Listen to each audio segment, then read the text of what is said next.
My name is Karim Rashid, and I'm here in New York. I'm a designer. I've been based here in New York for about 23 years now. And I just, this past year, designed 3 new lighting fixtures for FontanaArte. And one's called Apex, another one's called Flex, and another one's called Kinks. And they are kind of sensual, minimal, quite reductive lamps using some progressive technologies. So I'm thrilled to have this opportunity. Well, I designed three lighting fixtures for FontanaArte, and if I had to describe them all in 3 words, which is quite a task, I would say sensual, minimal, and fluid.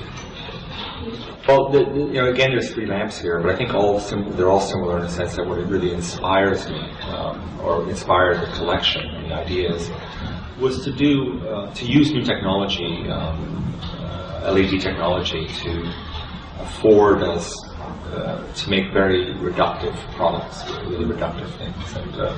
And now that I'm doing actually a lot in the world of buildings and hotels and restaurants and all kinds of interior projects, I think even more so, very much so, about light in itself. And I think light can go 2 ways. One is that it's completely seamless and disappears, and it's completely in the architecture, which is a bit of a preference. And if there are going to be fixtures, then I think the fixtures don't need to be so enormous or so heavy or so voluminous. They can kind of be an extension of the architecture. So the inspiration of these objects is really a kind of really an extension of our physical walls, really. Well, I think FontanaArte is as a historic brand, is one of probably the most famous and most interesting Italian brands. I think so. It was really an honor and a pleasure to be asked to work with FontanaArte. In fact, I was so thrilled and excited, and I know their history very, very well before I even met them, in a way. And at the same time, in the history, when we look back at a lot of the lighting that they had in their catalog, and a lot of lighting in general, a lot of it was very much part of the analog world. So the products were quite material. I think this is now we're really living in a kind of digital age. So I think the next shift and step for FontanaArte is again to do these lighting that maybe speaks about this new technological digital age. My personal definition of innovation actually is to do original work that's never been done historically. I think B, innovation is very much based on behavioral, social and behavioral changes and shifts. So we're doing things that are kind of relevant to the way the world is changing, the way we're changing, the way we behave, and the way our social life is, or our working lives are, etc. And I think design as a subject is something that's a little bit misunderstood or misconstrued many times. So a lot of people see design as style.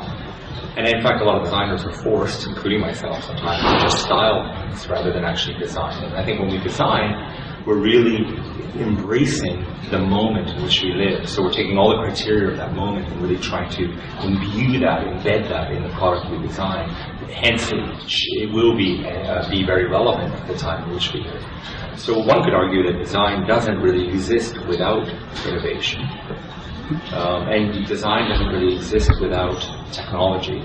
And so design is really powerful in that way. It's not just a creative act, and it's kind of a social act, it's a behavioral act, it's a political act, and more than anything, it's an economic act. Well, the digital age is been an influence of mine, I think, since the first day when I was in university and starting to learn some really primitive programs like Fortran, and I had this feeling. It was kind of it was turn of 1979, 1980, and there's this moment of enlightenment, in a sense, globally, about what the computers are going to do for us and what the digital age is going to do for us, and how just really, at the end of the day, this common global language of 0 and 1 binary notation is really going to change our complete landscape. So it was always an inspiration to me, always. And in fact, even in the colors I use, and the forms, and the feelings of a lot of my products, even if something's very low-tech, I'm trying to actually communicate and speak or find a kind of new aesthetic, that what I would call the info aesthetic, the aesthetics of information, the day and age in which we live. And also, I think the digital age has been a big effect on me, because I'm a kind of believer that if I'm going to design the physical world, that I need to make it as beautiful and as colorful and as inspirational and as engaging and even as seductive as the digital age is.